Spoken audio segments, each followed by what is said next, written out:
నమస్తే, welcome to click TV news. Bulletin లో ముందుగా హెడ్లైన్స్. సినీ పరిశ్రమ పెద్దలపై ఐటీ దాడులు. ఏకకాలంలో మైత్రి మాంగో దిల్ రాజు సంస్థలపై నిర్వహించిన ఐటీ అధికారులు. ఉగ్రవాదుల కాల్పుల్లో చిత్తూరు జిల్లా రాగిమానుపేట వాసి ఆర్మీ జవాన్ పంగల కార్తిక్ వీర మరణం. సంతాపం ప్రకటించిన సీఎం చంద్రబాబు. మంచిర్యాల జిల్లా పోలంపల్లి గ్రామ సభల్లో గందరగోళం. అర్హులైనందరికీ రేషన్ కార్డ్స్ మంజూరు చేయాలని డిమాండ్. ఇండస్ట్రీలోని పలువురు ప్రముఖుల సంస్థలపై ఐటీ దాడులు కొనసాగుతున్నాయి. ప్రముఖ సింగర్ సునీత భర్త రాముకు చెందిన మ్యాంగో మీడియా సంస్థ పైన మ్యాంగో మీడియా సంస్థ భాగస్వాముల ఇళ్లలో సోదాలు నిర్వహిస్తున్నారు. అలాగే మైత్రి మూవీస్ ఆఫీస్ వద్ద కూడా ఐటీ రైడ్స్ నిర్వహిస్తున్నారు. దిల్ రాజు, శిరీష్, దిల్ రాజు కూతురు హన్సితారెడ్డి నివాసాలపై కూడా ఐటీ సోదాలు కొనసాగుతున్నాయి. మొత్తం 55 చోట్ల ఏకకాలంలో సోదాలు చేస్తున్నారు. ఉగ్రవాదుల కాల్పుల్లో ఆర్మీ జవాన్ వీర మరణం పొందారు. నిన్న నార్త్ జమ్మూ కాశ్మీర్ లో ఇండియన్ ఆర్మీ మరియు ఉగ్రవాదుల మధ్య జరిగిన కాల్పులలో తీవ్రంగా గాయపడి చికిత్స పొందుతూ ఆర్మీ జవాన్ పంగల కార్తిక్ వీర మరణం పొందారు. ఆయన స్వస్థలం చిత్తూరు జిల్లా పూతలపట్టు నియోజకవర్గం బంగారుపాలెం మండలం రాగిమానుపెంట గ్రామం. 2017 నుండి ఆర్మీలో కార్తిక్ సేవలు అందిస్తున్నారు. కార్తిక్ మృతికి ఆంధ్రప్రదేశ్ ముఖ్యమంత్రి నారా చంద్రబాబు తీవ్ర సంతాపాన్ని తెలియజేశారు. మంచిర్యాల జిల్లా భీమవరం మండలం పోలంపల్లి గ్రామ సభలో గందరగోళం నెలకొంది. మొదటి విడత రేషన్ కార్డుల లిస్టులో తమ పేర్లు రాలేదని గ్రామ సభల్లో కొత్త కార్డుల కోసం దరఖాస్తు చేసుకున్న వారు ఆందోళన చేపట్టడంతో గందరగోళం నెలకొంది. గ్రామ సభను రద్దు చేసి గ్రామంలో మళ్లీ సర్వే చేపట్టాలని డిమాండ్ చేశారు గ్రామస్తులు. అర్హులైన లబ్ధిదారులందరికీ రేషన్ కార్డులు మంజూరు చేయాలని అధికారులను నిలదీశారు గ్రామస్తులు.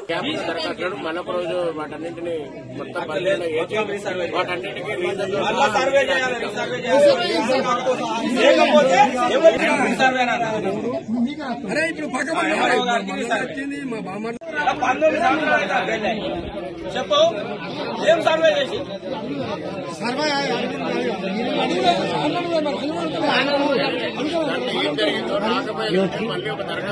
ఒత్తికిరా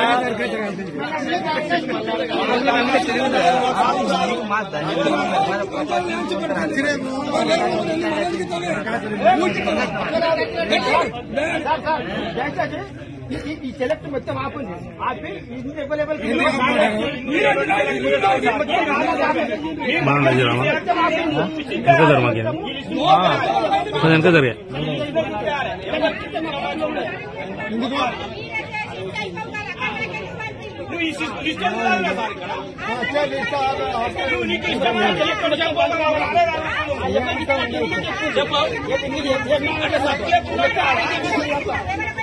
లిస్టు చెప్తే ఈ సెలెక్ట్ మొత్తం కావాలి.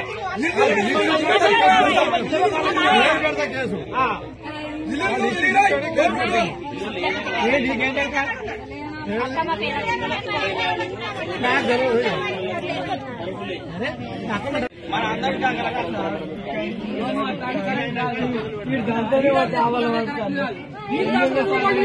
నా పేరే లేదు. అప్పుడు నేను చూసుకున్నాను. నా పేరే నిన్ను అడగలేదు.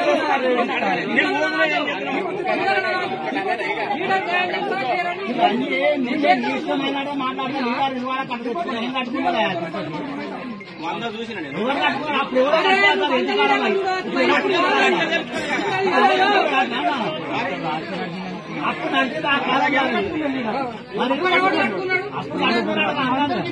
కూతల్లాముంటేనే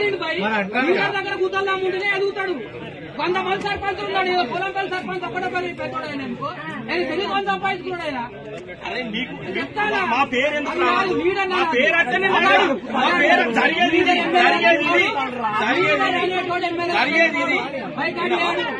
నువ్వు అన్న సార్ వాళ్ళ ఇంటికాడ ఉన్న నేను ఉండు నిన్ను అంటాను నేను. కానీ మా పేరెందుకు రావాలి? జరిగేది అది ఇది జరుగుతుంది.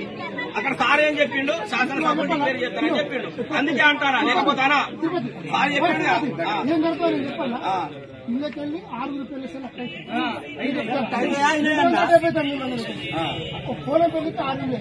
అది కూడా కూర్చుంది దానికే 100% చెప్పారు. పేరే లేదు నాకు కావాలని నేను ఎందుకు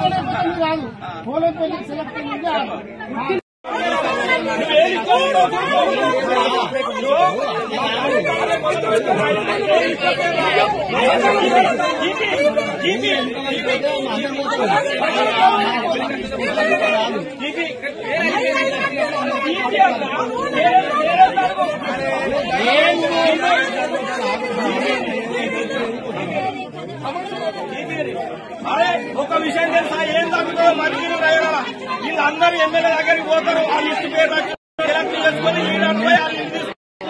మన పేరు రాలే, మన కన్యాయం 100% ఇదే తీసుకున్నాడు ఎవరు, నేను తీసుకోవాలి అడగలే, ఇప్పుడు అడిగేది ఇప్పుడు అడిగేది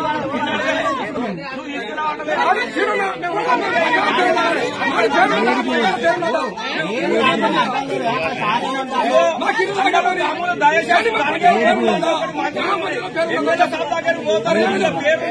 చూడు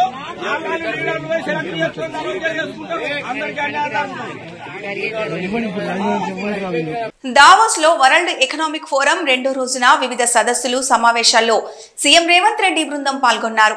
శాస్త్ర సాంకేతిక అధునాతన పరిజ్ఞానానికి అనుగుణంగా పారిశ్రామిక వ్యూహాల మార్పు పెరుగుతున్న ఇంధన అవసరాలు సమకూర్చుకోవాలనే ఇతివృత్తంలో రౌండ్ టేబుల్ సమావేశాలు సెమినార్లు నిర్వహించారు.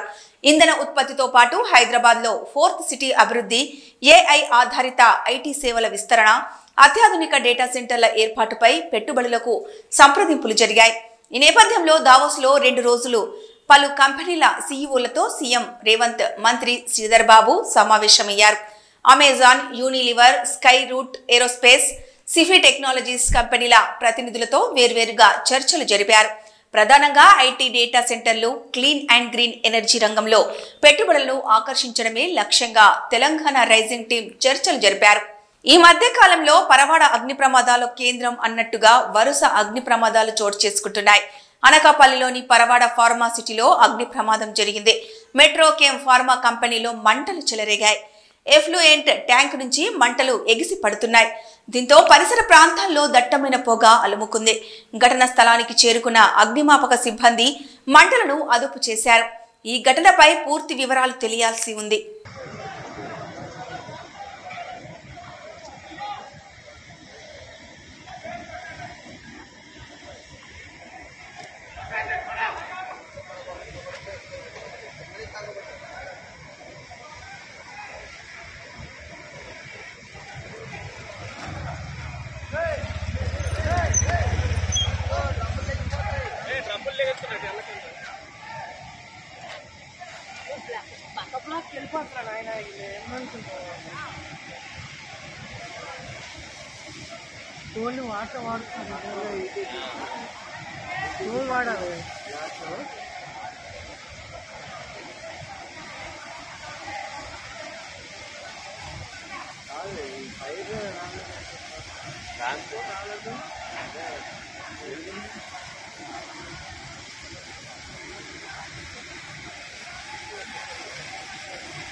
వెస్ట్ బెంగాల్ నుంచి హైదరాబాద్ కు విశాఖ మీదుగా పశు మాంసం రవాణా చేస్తున్న ఓ భారీ ట్రక్కును పట్టుకున్నారు పోలీసులు. వేంపాడు టోల్ ప్లాజా వద్ద పోలీసులు తనిఖీలలో 23,000 కేజీల మాంసంను గుర్తించిన పోలీసులు డ్రైవర్ను, ట్రక్కును అదుపులోకి తీసుకున్నారు.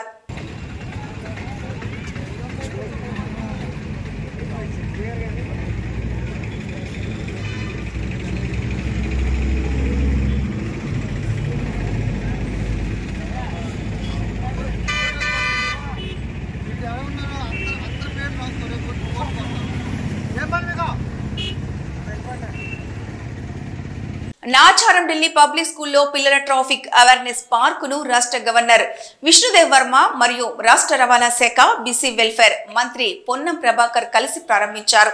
కాకినాడ రూరల్ నియోజకవర్గం కరప మండలంలో పెనుగుదూరు గ్రామంలో ఆర్ఎన్బి రోడ్డు కల్వర్టును పరిశీలించారు కాకినాడ రూరల్ ఎమ్మెల్యే పంతం నానాజీ. ప్రమాదకరంగా ఉన్న రహదారిని చూసిన పంతం నానాజీ సంబంధిత అధికారులతో ఫోన్లో మాట్లాడుతూ ప్రమాదం జరిగాక కాకుండా జరగక ముందే చర్యలు తీసుకోవాలని కోరారు. గ్రీన్ ఇండస్ట్రియలైజేషన్ పై దావోస్ లో సిఐఐ నిర్వహించిన సదస్సులో పాల్గొన్న ముఖ్యమంత్రి నారా చంద్రబాబు నాయుడు ఆంధ్రప్రదేశ్లో వ్యాపారాలను జరుపుకోవడానికి కావలసిన అన్ని రకాల మౌలిక వసతులను కల్పిస్తామని, వాటికి కావలసిన అనుమతులను తక్కువ సమయంలోనే అందజేస్తామని పారిశ్రామికవేత్తలకు ఆహ్వానం పలికారు ముఖ్యమంత్రి నారా చంద్రబాబు. అన్నమయ్య జిల్లా రాయచోటిలో దారుణం చోటు చేసుకుంది. అభం శుభం తెలియని ఓ 10వ తరగతి చదువుతున్న బాలికపై లైంగిక దాడి చేసి ఆ బాలికను గర్భవతిని చేశాడు ల్యాబ్ టెక్నీషియన్ విజయ్ కుమార్. 7 నెలల గర్భంతో ఉన్న బాలికకు ఓ ప్రైవేటు ఆసుపత్రిలోని ఓ నర్సు సహాయంతో అబార్షన్ చేయించాడు విజయ్ కుమార్. బాలిక కుటుంబ సభ్యుల ఫిర్యాదు మేరకు పోక్సో కేసు నమోదు చేసి విజయ్ కుమార్ ని అదుపులోకి తీసుకుని విచారణ చేపట్టారు పోలీసులు. బ్యాంకు లాకర్లు ఓపెన్ చేయడానికి దిల్ రాజు సతీమణి తేజస్విని ఐటీ వాళ్లు బ్యాంకుకు తీసుకెళ్లారు. ఐటీ సోదాలు జనరల్ గా జరిగే సోదాలు మాత్రమేనని, ఐటీ శాఖ అధికారులు బ్యాంక్ డీటెయిల్స్ ను కావాలని అడిగారు. బ్యాంక్ లాకర్స్ ఓపెన్ చేసి చూపించామని తెలిపారు దిల్ రాజు భార్య తేజస్విని. ఐటీ రైట్స్ జరుగుతున్నాయి మేడం. జనరల్ గా వచ్చారు అంతే. ఇంకేం చేయలేదు. జాతీయ రహదారుల భద్రతలో భాగంగా రాజన్న సిరిసిల్ల జిల్లా కేంద్రంలో ఆటో డ్రైవర్లకు అవగాహన కార్యక్రమం నిర్వహించారు సిఐ కృష్ణ. అనంతరం మాట్లాడుతూ నేరాల నియంత్రణలో భాగంగా ఆటోలకు క్యూఆర్ కోడ్లను 470 ఆటోలకు పెట్టామని తెలిపారు. ఇంకా కొన్ని క్యూఆర్ కోడ్ లేని ఆటోలకు త్వరలో పెట్టుకునేలా అవగాహన కల్పిస్తామన్నారు. డ్రైవర్లు రోడ్డు భద్రత నియమ నిబంధనలు పాటిస్తూ యూనిఫామ్లు ధరించాలని సూచించారు.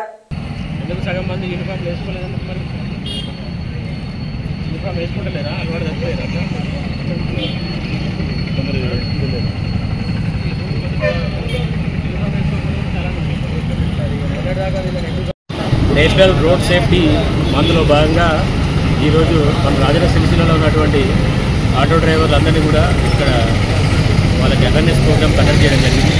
దీనిలో భాగంగా వాళ్ళందరినీ కూడా మనకు సేఫ్టీ గురించి ముందుగా వాళ్ళ ఆటోలన్నీ కూడా మన దగ్గర నమోదు చేయించుకోవడం గురించి వాళ్ళని ఎడ్యుకేట్ చేయడం జరిగింది. ఏదైనా నేరం జరిగినప్పుడు కానీ ఏదైనా విషయం జరిగినప్పుడు కానీ ఆ క్యూఆర్ కోడ్ ద్వారా ఆటోలు గుర్తించడానికి సులువుగా ఉంటుందనే ఉద్దేశంతో మన పోలీస్ శాఖ తరఫు నుంచి ఆ క్యూఆర్ కోడ్ని అమలు చేయాల్సిందిగా అందరికీ విజ్ఞప్తి చేయడం జరిగింది. దాదాపు ఇప్పటివరకు ఒక 470 ఆటోలు కూడా క్యూఆర్ కోడ్ గురించి వాళ్ళు సపోర్ట్ చేసి తీసుకోవడం జరిగింది. ఇంకా కొన్ని ఆటోస్ ఉన్నాయి, వాటికి కూడా క్యూఆర్ కోడ్ ఇంప్లిమెంటేషన్ చేస్తాం. దాంతోపాటు ఈ ట్రాఫిక్ నామ్స్ కానీ రోడ్డు యూసేజ్ నామ్స్ కానీ అన్నీ కూడా పాటించాలని, ప్రాపర్గా యూనిఫామ్ వేసుకోవాలని, ఇన్సూరెన్స్ తీసుకోవాలని చెప్పేసి ఎటువంటి డ్రంక్ అండ్ డ్రైవ్ పాల్పడకుండా, driving licence without driving licence లేకుండా నడపడం కానీ చేయొద్దని చెప్పేసి వాళ్ళందరూ కూడా విన్నవించడం జరిగింది. దానికి వాళ్ళందరూ కూడా సానుకూలంగా స్పందించడం జరిగింది. ఎన్నికల ముందు కాంగ్రెస్ ప్రభుత్వం ప్రజలకు ఇచ్చిన హామీలను అమలు చేయడంలో పూర్తిగా విఫలమైందని జనగామ ఎమ్మెల్యే పల్లా రాజేశ్వరరెడ్డి ఆరోపించారు. జనగామ జిల్లా బచ్చన్నపేట మండలంలోని కొన్ని గ్రామంలో కోడూరు పాండరి ఫౌండేషన్ అధ్యక్షులు కోడూరి శివకుమార్ ఆధ్వర్యంలో నిర్వహించిన వాటర్ క్యాన్ల పంపిణీ కార్యక్రమంలో పాల్గొని మాట్లాడారు. తెలంగాణలో కాంగ్రెస్ ప్రభుత్వం అధికారంలోకి వచ్చి 13 నెలలు గడుస్తున్నా ఈ ప్రాంత అభివృద్ధిని పట్టించుకోవడంలో గాని, ప్రజా సంక్షేమ పథకాలు అమలు చేయడంలో గాని పట్టించుకున్న పాపాన పోలేదన్నారు. అర్హులందరికీ ఇందిరమ్మ ఇండ్లతో పాటు వికలాంగులకు 6,000, రైతులకు 2 లక్షల రైతు రుణమాఫీ లాంటి పథకాలను ప్రవేశపెట్టి కాంగ్రెస్ ప్రభుత్వం పూర్తిగా ఇవ్వకుండా మోసం చేసిందన్నారు. ఇప్పటికైనా కాంగ్రెస్ ప్రభుత్వం ఎన్నికల ముందు ఇచ్చిన హామీలు నెరవేర్చి తమ చిత్తశుద్ధి చాటుకోవాలని విజ్ఞప్తి చేశారు. ప్రజలకు వాటర్ క్యాన్లు పంపిణీ చేసిన కోడూరు పాండరి ఫౌండేషన్ కు ధన్యవాదాలు తెలుపుతూ భవిష్యత్తులో ఇలాంటి కార్యక్రమాలు మరిన్ని చేపట్టి పేద ప్రజలకు అండగా ఉండాలన్నారు. మంచినీటి సమస్య ఉండేది, ఆ మంచినీటి సమస్య అనేది పోయింది సార్. గతంలో మా సర్పంచ్ గారు, ఎంపీటీసీ గారు, వేముల బాలనారాయణ గౌడ్ గారు అత్యధిక కృషి చేసి ఈ యొక్క ఇక్కడ బావి తోడించి దానికి మంచి మంచి బోర్లు వేయించి మంచినీటి సమస్య అయితే పోయింది. కానీ సార్ చిన్న చిన్న రోడ్ల సమస్యలు ఉన్నాయి సార్, అవి లక్ష్మణ్ గౌడ్ గారు మీ దృష్టికి తేవడం జరిగింది. దాన్ని మీరు ఒక్కసారి పునర్పరిశీలించి తప్పకుండా ఆ రోడ్లు వేయించాలి సార్. అలాగే మా దగ్గర 62 మంది విడో పెన్షన్లు పెండింగ్ ఉన్నాయి సార్. చాలా ఇబ్బంది పడుతుంది సార్. దాదాపు 7 సంవత్సరాల నుండి, ఒక్కొక్కరైతే 7 సంవత్సరాల నుండి చాలా బాధపడుతుంది సార్. తమరు ఒక్కసారి ఈ యొక్క విడో పెన్షన్ల మీద దృష్టి పెట్టాలి సార్. ఎందుకంటే చాలా మందికి ఈ మన గవర్నమెంట్ ఉన్నప్పుడు, కేసీఆర్ గారు ఉన్నప్పుడు 6 నెలల క్రితం ఒక పాలసీ తెచ్చిపోయింది సార్. ఒక భర్త కనుక చచ్చిపోతే పెన్షన్ ఉంటే భార్యకి ఇవ్వాలనేది. అంతకంటే ముందు ఆ పెన్షన్ మన ప్రభుత్వంలో లేకుండా సార్. దానివల్ల 7 సంవత్సరాల నుండి, దాదాపు 7 సంవత్సరాల నుండి కొంత అధికారుల నిర్లక్ష్యం కావచ్చు, ఏదో రకంగా ఆగిపోయిన జరిగింది సార్. ప్లీజ్ దయచేసి మరొక్కసారి వారి నుండి నేను మరొకసారి మేము తమని కోరుకుంటాం సార్. విడో పెన్షన్లు మాత్రం ఇమీడియట్లీ అవసరం సార్. రేషన్ కార్డులు కూడా చాలా మందికి రాలేదు సార్. తల్లులుంటే పిల్లలకు లేవు, పిల్లలుంటే తల్లులు లేవు. కొత్తగా పెళ్ళైన వారికి కూడా రేషన్ కార్డు లేవు సార్. వీటి మీద కూడా ఒకసారి దృష్టి పెట్టండి సార్. అలాగే ముఖ్యంగా తమరికి నిన్న కూడా విన్నవించిన సార్, ఈ యొక్క పొన్నె నుంచి పుల్లెగూడెం రోడ్డు వెరీ ఎసెన్షియల్ సార్. ఎందుకంటే వాళ్లకు వర్షం కనుక వస్తే, అలాగే మా పట్మచ్చర్ నుండి బొందుగులకు పోయే నీళ్లు పోయినా వాళ్ళు బొందుగుల పొన్నె నుండి లింగంపల్లి లేదా దబ్బగుంటపల్లి. సైబర్ నేరగాళ్ల వలలో చిక్కి 1.8 లక్షల రూపాయలు పోగొట్టుకున్నాడు బిర్కూర్కి చెందిన నర్ర గంగారం అనే వ్యక్తి. పాత నాణేలు ఇస్తే ₹1 ఇస్తానని చెప్పిన మాటలు విని చివరికి మోసపోయాడు. ₹1 మీకు పంపాలంటే 1,80,000 పంపించాలని నేరగాళ్లు చెప్పిన మాట విని డబ్బు పంపి మోసపోయాడు. ఈ మేరకు పోలీసులకు ఫిర్యాదు చేయడంతో సైబర్ నేరం వెలుగులోకి వచ్చింది.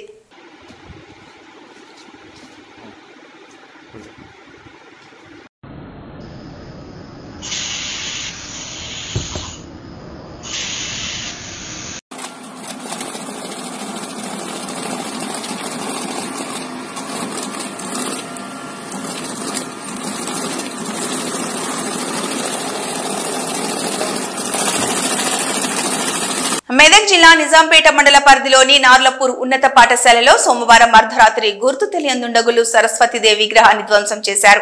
సరస్వతీదేవి విగ్రహాన్ని ధ్వంసం చేసిన దుండగులను శిక్షించాలని ఏబీవీపీ, ఎస్ఎఫ్ఐ విద్యార్థి సంఘాల నాయకులు, గ్రామస్తులు రోడ్డుపై బైఠాయించి ధర్నా చేపట్టారు.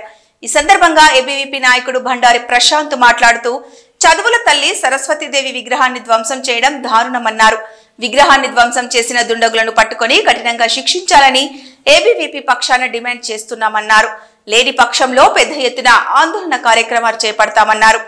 ఘటనా స్థలానికి ఏఎస్ఐ జైపాల్ రెడ్డి చేరుకొని సరస్వతి విగ్రహాన్ని ధ్వంసం చేసిన దుండగులను త్వరలో పట్టుకుంటామని, ఇంతటి వారైనా శిక్షిస్తామని హామీ ఇవ్వడంతో విద్యార్థి సంఘాల నాయకులు, గ్రామస్తులు ధర్నాను విరమించారు. ఈ కార్యక్రమంలో మండల విద్యాధికారి యాదగిరి, పాఠశాల ప్రధానోపాధ్యాయులు శ్రీనివాస్ రెడ్డి, మాజీ గ్రామ ఉప సర్పంచ్ సంజీవ్, నీలం తిరుపతి, ఎస్ఎఫ్ఐ నాయకుడు జగన్, సుదర్శనం, ప్రవీణ్, విద్యార్థులు, గ్రామస్తులు తదితరులు పాల్గొన్నారు. ఇప్పటికీ మాకు కనీసం దొంగ దొరకబట్టి మరి ఇప్పుడు సేమ్ అదే సిస్టమ్ జరుగుతుంది సార్. ఇప్పుడు మనకు నా దృష్టి చెప్పిండు ప్రశాంత్, మీరందరూ ఇవన్నీ అంటే నిజాంపేట మండల కేంద్రంలోని నార్లాపూర్ ప్రభుత్వ పాఠశాలలో సరస్వతీమాత విగ్రహాన్ని ధ్వంసం చేయడం జరిగింది. ఈ ధ్వంసం చేసిన దుండగులను వెంటనే ఎవరైతే విగ్రహాన్ని ధ్వంసం చేసిరో వారిని వెంటనే శిక్షించాలి. విద్యార్థులకు సరస్వతీదేవి, విద్యార్థులందరూ సరస్వతీదేవిని ఒక దేవతగా కొలిచి విద్యార్థులంతా విద్యను కొనసాగిస్తున్నారు. ఆ విద్యార్థులు చదువుకునే పాఠశాలలోనే సరస్వతీదేవి విగ్రహాన్ని ధ్వంసం చేయడం సిగ్గుచేటు. వెంటనే ఈ ఉన్నతాధికారులు కావచ్చు, విద్యాశాఖకు సంబంధించిన అధికారులంతా కలిసి ఆ విగ్రహాన్ని ఎవరైతే ధ్వంసం చేసిరో వాళ్ళని పట్టుకొని వాళ్ళని శిక్షించాలని చెప్పేసి ఏబీవీపీ డిమాండ్ చేస్తూ ఉంది. లేకపోతే పెద్ద ఎత్తున ఉద్యమాలు చేస్తామని చెప్పేసి అఖిల భారతీయ విద్యార్థి పరిషత్ తెలియజేస్తూ ఉంది. జై హింద్, జై భారత్. సరస్వతి విగ్రహాన్ని గుర్తు తెలియని వ్యక్తులు నిన్న సాయంత్రం తర్వాత దాన్ని దుండగులు వెరగొట్టారు. ఈ విషయాన్ని సంబంధిత నిజాంపేట పోలీస్ స్టేషన్లో పోలీసులకు తెలియజేయడం జరిగింది. వాళ్ళు వచ్చి పంచనామా చేసుకొని వెళ్ళినారు. గ్రామస్తులు కూడా అందరూ వచ్చినారు. దర్యాప్తు నిర్వహించి సంబంధిత దుండగులను పట్టుకొని శిక్షిస్తామని పోలీసులు చెప్పినారు. కనుక గ్రామస్తులు తిరిగి వారి పనులు పాఠశాల ఆవరణ నుండి వెళ్ళిపోవాల్సిందిగా విజ్ఞప్తి చేసినారు. ఈరోజు నార్లాపూర్ ఉన్నత పాఠశాలలో సరస్వతి విగ్రహ ధ్వంసం జరిగిందని తెలియగానే నేను ఇక్కడికి విచ్చేయడం జరిగింది. ఇక్కడున్న అంటే రాత్రిపూట ఎవరో దుండగులు ఈ కార్యక్రమం చేసినట్టున్నారు. ఈ విషయాన్ని మేము మా ప్రధానోపాధ్యాయులు ఎస్ఐ గారికి తెలియజేయడం, అంటే పోలీస్ శాఖకి తెలియజేయడం జరిగింది. వారు సరైనటువంటి చర్య తీసుకుంటాం మేము అని తెలియజేయడం జరిగింది. కనుక మేము కూడా ఇక్కడ వచ్చినాం. ఇది ఖండించదగ్గ విషయం. ఒక పాఠశాలలో జరిగినటువంటి విగ్రహ ధ్వంసం అనేది ఖండించదు. ఆ దుండగులు వెంటనే పట్టుకొని వారికి సరైనటువంటి శిక్ష ఇవ్వాలని కోరుకుంటున్నాను. కలియుగ వైకుంఠం తిరుమల శ్రీ వెంకటేశ్వర స్వామి వారిని నిత్యం భక్తులు దర్శించుకుంటున్నారన్న సంగతి తెలిసిందే. తాజాగా శ్రీవారి సేవలో పలువురు సినీ ప్రముఖులు పాల్గొన్నారు. సినీ హీరోయిన్ సంయుక్త మీనన్, సింగర్ మంగ్లీ, నటుడు ఆకాష్ పూరి వేర్వేరుగా స్వామివారిని దర్శించుకున్నారు. దర్శనం అనంతరం వీరికి రంగనాయకుల మండపంలో వేద పండితులు వేదాశీర్వచనం అందించగా ఆలయ అర్చకులు అధికారులు స్వామివారి తీర్థ ప్రసాదాలు అందజేసి పట్టు వస్త్రంతో సత్కరించారు. ఇక తిరుమలలో భక్తుల రద్దీ కొనసాగుతోంది. శ్రీవారి దర్శనం కోసం వివిధ ప్రాంతాల నుంచి వచ్చిన భక్తులతో 2 కంపార్ట్మెంట్లు నిండిపోయాయి. ఈ క్రమంలో టోకెన్లు లేని భక్తులకు 6 గంటల్లో స్వామివారి సర్వ దర్శనం అవుతుందని టీటీడీ తెలిపింది.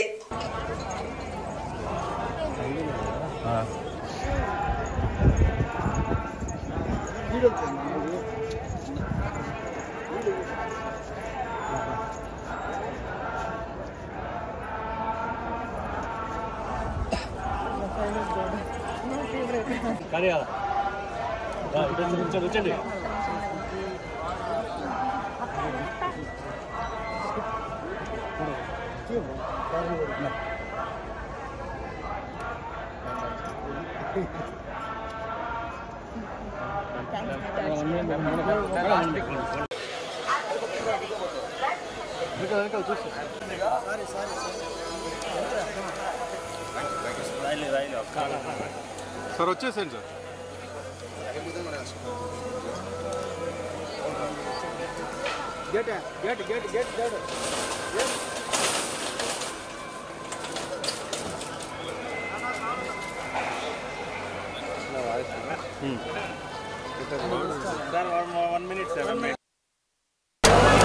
వాళ్ళు యాక్టర్స్ సార్.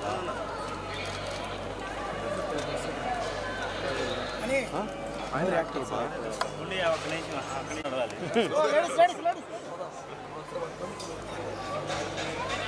ఇట్రండి వాళ్ళ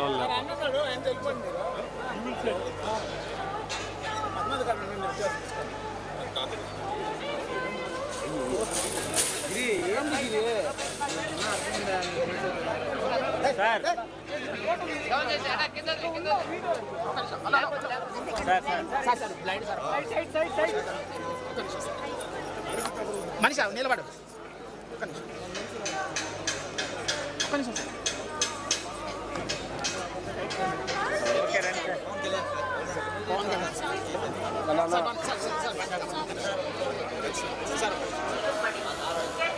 చేస్తే మేడం ప్లీజ్.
స్ట్రైట్ గా వచ్చి నిలబడుతుంది.